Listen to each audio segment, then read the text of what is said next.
নমস্কাৰ স্বাগতম জনাইছো আমাৰ চেনেলৰ অন্য এটি ভিডিঅ'ৰ মাজলৈ পুনৰবাৰ আপোনালোকক আজিৰ ভিডিঅ'টোত আমি মেডিকেল হেল্থ অফিচাৰ যিখিনি নতুনকৈ পোষ্ট মুকলি হৈছে সেই পোষ্টখিনিৰ কেতিয়া আবেদন হ'ব আৰু এক্সাম কেতিয়া পাতিব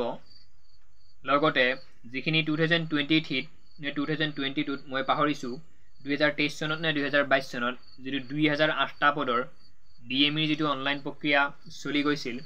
সেই অনলাইন হৈ যোৱা ক্যান্ডিডেটখিনিৰ কেতিয়া এক্সাম হ'ব সেই আটাইখিনি কথা এই ভিডিঅ'টোত আলোচনা কৰিম আৰু নতুনকৈ কোনখিনি পদ মুকলি কৰিছে অসম চৰকাৰে এই আটাইখিনি কথা এই ভিডিঅ'টোত আলোচনা কৰিম ভিডিঅ'টো সম্পূৰ্ণকৈ শেষলৈ চাব যিখিনি ক্যান্ডিডেটে বিশেষকৈ ডিএমইৰ বাবে এপ্লাই কৰি থৈছিল 2008টা পদৰ বাবে সেই ক্যান্ডিডেটখিনিয়ে ভিডিঅ'টো গুৰুত্ব সহকাৰে সম্পূৰ্ণকৈ শেষলৈ চাব তো প্ৰথম কথা 2008টা পদৰ যিখিনি ডিএমইৰ এপ্লাই হৈ গৈছিল তাত অলৰেডি টেকনিক্যালৰ নাৰ্ছৰ বাবে যিখিনি পদ আছিল সেই পদখিনিৰ ইতিমধ্যে এক্সাম হৈ গৈছে আৰু এক্সাম হোৱাটো বাদ দিয়া সেই এক্সামৰ ৰিজাল্টটো ইতিমধ্যে ওলাই গৈছে গতিকে ডিএমই 2008টা পদৰ যি পদ আছিল সেই পদখিনিৰ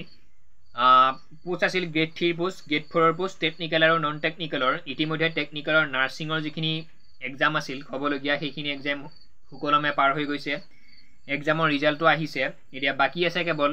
গ্ৰেড 3 গ্ৰেড 4 আৰু যিখিনি নন টেকনিক্যালৰ পৰীক্ষাৰ্থী বা এক্সাম দিব লগা তেওঁলোকৰ ইন্টাৰভিউখিনি বাকি আছে এই এক্সামখিনি হ'ব যেটো 27 অক্টোবৰত আমাৰ গ্ৰেড 4ৰ এক্সাম হ'ব ফাৰ্স্ট শিফটত 10 পাছৰ সেকেন্ড শিফটত 8 পাছৰ সেই 27 অক্টোবৰৰ ঠিক পিছে এই যিখিনি ডিএমইৰ ৰৈ গৈছিল এক্সাম পাতিবলৈ 2008টা পদৰ গ্ৰেড 3 আৰু গ্ৰেড 4 আৰু নন টেকনিক্যালৰ যিখিনি এক্সাম পাতিবৰ বাকি আছে সেই একেলগে 27 অক্টোবৰৰ পিছে হয়তো নৱেম্বৰ মাহত এইখিনি এক্সাম পাতিব কিয় পাতিব আপোনালোকক কৈ আছো 10 মেত এপইন্টমেন্ট দিয়া কথা সকলোকে যি 50,000 নিযুক্তি বাকি আছে অসম চৰকাৰৰ তাত যিখিনি এডিআৰি গ্ৰেড 3 গ্ৰেড 4 লগতে Assam police Assam commando Forester যিখিনি বাকি আছে পোষ্ট সেই পোষ্টখিনি কমপ্লিট কৰিব লগতে ডিএমইৰ যিখিনি পোষ্ট আছিল হেলথ বিভাগৰ স্বাস্থ্য বিভাগৰ সেই আটাইখিনি পদৰ সিএম ছাৰে আগতে উল্লেখ কৰিছে একেলগে এপইন্টমেন্ট দিব 10 মে তাৰিখে গতিকে এই যিখিনি ডিএমইৰ এক্সাম হ'ব 27 অক্টোবৰৰ পিছে এইখিনি এক্সামও পাতিব সেইটো আপোনালোকে চিন্তা কৰিব নালাগে এইটো আছিল প্ৰথম কথা দ্বিতীয় কথা যিখিনি নতুন পদ কোনখিনি নতুন পদ কিমান পোষ্ট আছে বা কিমান কোৱালিফিকেশন লাগে সেইটো আপোনালোকে শুনি লওক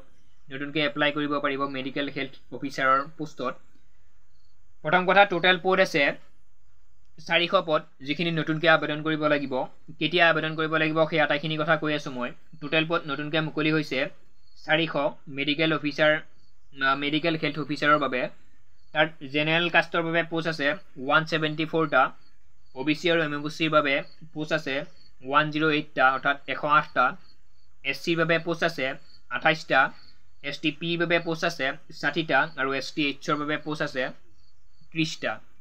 গতিকে এনেকে 400 পদৰ আকৌ নতুনকৈ অনলাইন প্ৰক্ৰিয়া আৰম্ভ হ'ব ঠিক আছে এইখিনি আছিল পদ ক্যাটাগৰি ওয়াইজ মই আপোনালোকক কৈ দিছো তাৰ নেক্সট দৰমহা 30,000ৰ পৰা হয়তো 1 লাখ পৰ্যন্ত দৰমহা আপোনালোকৰ হ'ব পাৰে প্ৰথম চেলাৰী 30,000ৰ পৰা আৰম্ভ হৈ 1 লাখ পৰ্যন্ত এই যেটো অফিচাৰৰ চেলাৰী হ'ব দৰমহা হ'ব 30,000ৰ পৰা আৰম্ভ হৈ 1 লাখ পৰ্যন্ত আপোনালোকৰ দৰমহা হ'ব তাৰ নেক্সট অনলাইন হ'ব আপোনালোকে গমে পাইছে এইবিলাক অনলাইন কৰিব লাগিব আজিকালি অফলাইনৰ অকনমান যুগটো নাই অনলাইনৰ যুগ গতিকে আপোনালোকে অনলাইনে কৰিব লাগিব সেইটো গম পাইছে অক্টোবৰ মাহৰ লাষ্ট উইক নৱেম্বৰ মাহৰ ফাৰ্স্ট উইকত এই যিখিনি পদ আছে এই পদখিনি অনলাইন হ'ব আকৌ গুৰুত্ব দিব 400 পদ বহুত বেছি পদ জেনাৰেলৰ বাবে আছে 174 ওবিসি এমওবিসিৰ বাবে আছে 108 এসসিৰ বাবে আছে 28 এসটি পিৰ বাবে আছে 60 আৰু এসটিএইচৰ বাবে আছে 30 এইখিনি পদৰ অনলাইন হ'ব নৱেম্বৰ মাহত বুলি আপোনালোকে ধৰিব পাৰে আৰু ইয়াত এডুকেশন কোৱালিফিকেশন বিচাৰিছে এমবিবিএছ ডিগ্ৰী গতিকে আপোনালোকৰ এই যিখিনি মেডিকেল হেল্থ অফিচাৰৰ যিখিনি পদ আছে 400 পদ তাত যদি আপুনি এপ্লাই কৰিব বিচাৰিছে তাত আপোনালোকৰ এডুকেশন কোৱালিফিকেশন লাগিব এমবিবিএছ ডিগ্ৰী গতিকে এমবিবিএছ ডিগ্ৰী যিখিনি ক্যান্ডিডেট আছে তেওঁলোকেহে আবেদন কৰিব পাৰিব কিন্তু যিখিনি ডিএমই আগৰ অনলাইন হৈ যোৱা এক্সাম পাতিবলৈ বাকি আছে সেই এক্সামখিনি এইটো কাৰণে মই নৱেম্বৰ মাহত এক্সামটো পাতিব বুলি কৈছো আৰু যিখিনি এইখিনি এমবিবিএছ ডিগ্ৰী থকা ক্যান্ডিডেট তেওঁলোকে যে এপ্লাই কৰিব তেওঁলোকৰো অক্টোবৰৰ পিছে হয়তো নৱেম্বৰ ডিসেম্বৰ মাহত এক্সাম হ'ব বুলি এইটো কাৰণে কৈছো